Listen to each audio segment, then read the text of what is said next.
kit. This is an electronic kit. This is fancy. This is great. It sounds that's awesome. That's actually the state of the art that they use, like in bands like Stevie Wonder when they tour. They actually play those instead of actual acoustic drums. So I was in Florida playing a couple weeks ago. They had a Slingerland, 35-year-old Slingerland set up. Like Buddy Rich's exact set, man. Yeah. That was awesome. All right, you played so well and so athletically there that I'm going to accuse you of being on steroids right now because I think that's the only way you could have pulled that off at your age. No. Yeah. I've heard you do anti-steroid PSAs, which is like you're totally against that sort of thing. Is that right? What's that? Yeah, I am. All drugs. You know what? Let me tell you what happened. Those were not court-ordered then as restitution. No. They did accuse These are your testicles. These are your testicles on steroids. Any questions? But here's the guys, and I talk about this on stage too. Work it out. I said, come on. Now now watch this. Watch this, Joe. He talks about it on stage. I'm going to take right down. No, this I don't talk about. Thyroid cancer, 1981. Did you know that I had thyroid cancer? I know you had cancer in 81, 82, and you got yourself fit, and all of a sudden they accused you of steroids. Yeah, exactly. Well, that's what happened. I had thyroid cancer, so the guy goes, and I'm like 31. I'm on SNL, and all of a sudden my brother-in-law feels like something in my throat, and he goes, just for a regular throat checkup, and he goes, hey man, you got to go get an autopsy. God forbid. He goes, you got to get a biopsy. So I go, okay, I'll get the biopsy. I get a biopsy. They put a big needle, in my throat, man, and they take this fluid out, and the doctor goes, hey, don't move. Like, hey, I'm gonna dance now, with this needle. The needle was like, 5 inches. So I go in and they take it out. They go, oh, we think you got something. They take a tumor out of my thyroid. I don't tell anybody except Eddie Murphy and our executive producer, because back then you didn't talk about cancer, because you never talked about it. Because they would think it was a death sentence, and they would start to think that you couldn't be hired. Done. Yeah. So, but now everybody looks for a disease to represent, Yeah, so I said, no. Which disease have you had that is your cause? So, but back then you'd say so. I told Murphy, and I go, okay, I'm going to the hospital, and I remember I did the show. Billy Murray hosted the show. Eddie did Muhammad Ali. If you guys Hulu this, man, it was like he did Muhammad Ali. I did the sports guy. I talked Murphy into doing prosthetics for the first time. I will take full credit for that, by the way. Eddie didn't want. I'm not putting nothing on my face, quote unquote. No, and they made a career out of on my that. face. Yeah. He goes, I said, Eddie, it's prosthetics. It's surgical adhesive. Nah, man, I don't need that. It's just Murphy. Now, did I get a call of thanks? No, but it's okay. Did you credit it in any of those movies? An autographed piece of like something from. What are those movies? He wears prosthetics in almost all of those. Yeah, the clumps, the whole clump. Oh, he's brilliant. No, I can't say enough about a brilliant cat. But it was all your idea. You know what? You and Eddie Murphy should have done a Paul McCartney-Lennon deal where you and he split the money 50-50. Yeah. There you go. No, man, I could use that for the ex-wives now. Hey, I'm gonna tell you, it's all right.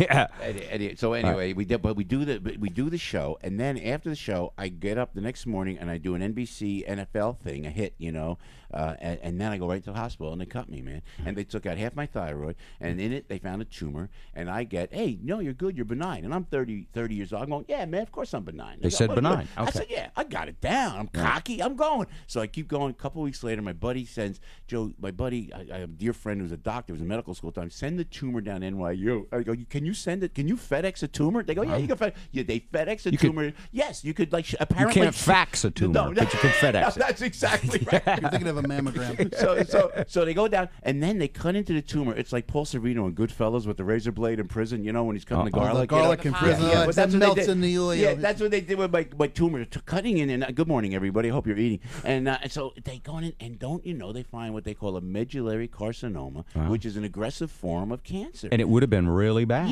if you hadn't done anything about it. And if I never knew about 32 years ago. Yeah, how old am I now? Yeah, I did the math last night. It's 32 years. Don't have to tell me. You do research. Do you have to research these shows? I usually don't. I don't know. For some reason, I figured I should. Just walk into mine, man. So I got. It's scary when they go, you got cancer, brother. You got cancer. And I'm going, and then kills you. My life insurance agent was my friend. He goes, not anymore. He isn't. No, he like left. He goes like, I go, wait, you're my friend. I got a kid. They go, yeah. Well, look, they go, if you die, we'll cover you. But if you die, we die from cancer, you're on your own. I swear to God. They do that. Yeah, they still do that. Insurance companies. That's why this Obamacare ain't so bad. I hear you're doing a conservative talk show. Is that right? Yeah, on AM 970, The Answer, Salem Communications. But you're more libertarian and conservative. I am, but I'm really politically active. I really dig it. I really like am you don't care if people are fascinated. gay and get married. No. You don't care if people no. smoke pot legally. No, and okay, because this is all happening tonight at Suquamish Casino.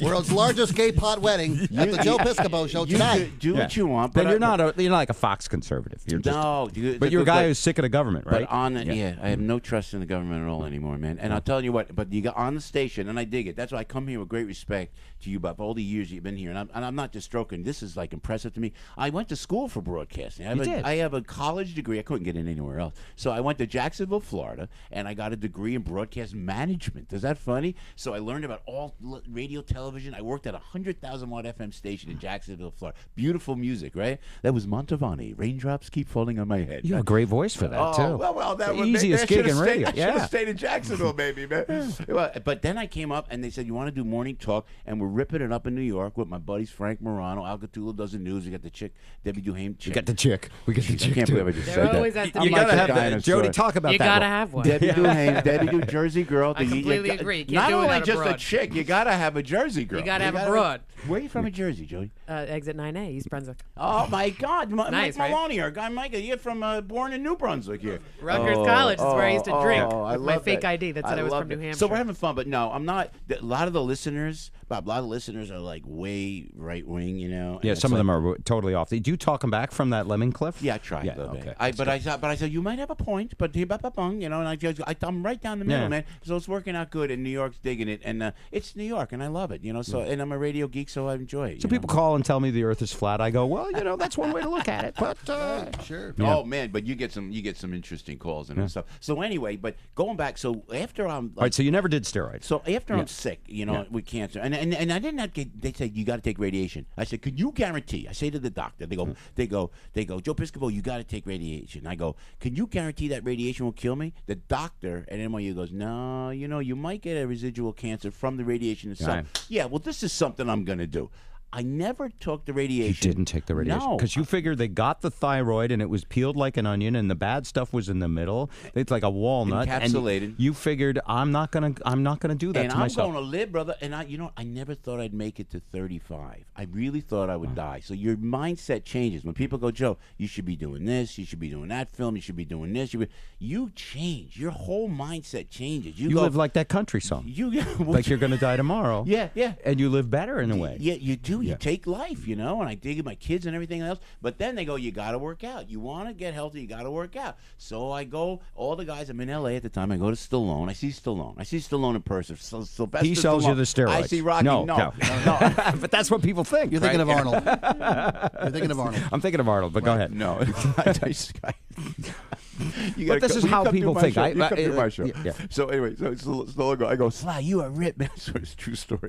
I'm such a dork. I go, I got to get in shape because I was drinking too much. That I was. You were drinking. Oh Okay. yeah, man. And I was like, you're just staying up and not eating right. And so they put me on this Pritikin type diet. And so I see Stallone. I go, Sly, how do you stay so shred? Look at you. He goes, fish and rice, fish and rice. That's what he kept saying. Fish and rice. That's all he eats. I graze.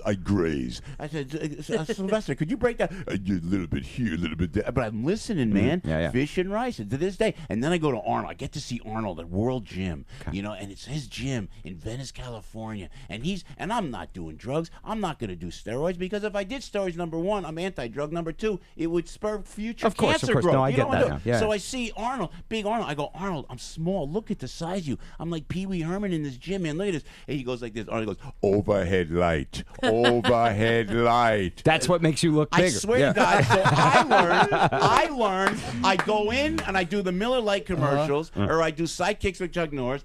You shave, you tan, and you get overhead lights. Right. So you shave. You look Also, great. you have to shave because that makes you glisten better. Makes me feel good too, Bob. Yeah, there is a little bit of that. Does make you soft. So yeah, but, and then I go Arnold. I got no legs. He goes, I got no legs, man. He goes, light from the side, light from the side, light from the side. Yeah, man. So I use all. So a these lot of this tricks, is man. trickery. This making a guy look buffed up. Yeah. For me, and when I would do a 3-second shot in the Miller Lite commercials, I would say to the director, overhead light, light from the side. Did you do it in Arnold's accent? Probably annoyed the guy very much. And then put the glisten stuff on, you know, and it seems a little, you know, a little metro, but you know, you do it. You take a 3-second shot. They go, all right, action, whack. And you are jacked, man, and you look 10 So were times you bigger blown than you away are. by how you looked? Because in those photos, I remember seeing some of them. Yeah. You made a miraculous transformation. Yeah, appeared to. Yeah, anyway. it was, and a lot of it was trickery. A lot of it was trickery, courtesy of Mr. Stallone and Mr. That's interesting Schwarzenegger. to know, yeah, yeah. it really was. It was a lot, but I look at it now. So how did you feel when you were falsely accused? That must have been awful. Yeah, it was funny. Letterman made the best joke, man. It was the Summer Olympics. They were showing the Miller Lite commercials, and he goes, "Do you hear Joe Piscopo's commercials were disqualified from the Summer Olympics for illegal use of steroids?" It was, but listen, what goes around comes around, man. I made fun of everybody in SNL, and when I'm, you know, jacking myself up, you know, working out, or if I'm singing stupid songs, you know, to my ex or something like that, you dish it out. You can take it. You figure even you're fair game, so you didn't take it personally. You gotta take it. No, man. Even now, people make jokes. You leave with your chin, you're gonna get smacked down. Letterman man. made fun of you once. Yeah, Just once. once. He's always good. Letterman's been great though. So anyway, so now I'm like healthy and I'm old, so it's good, you know. And I have kids, and I'll be. You look working. great. You really do.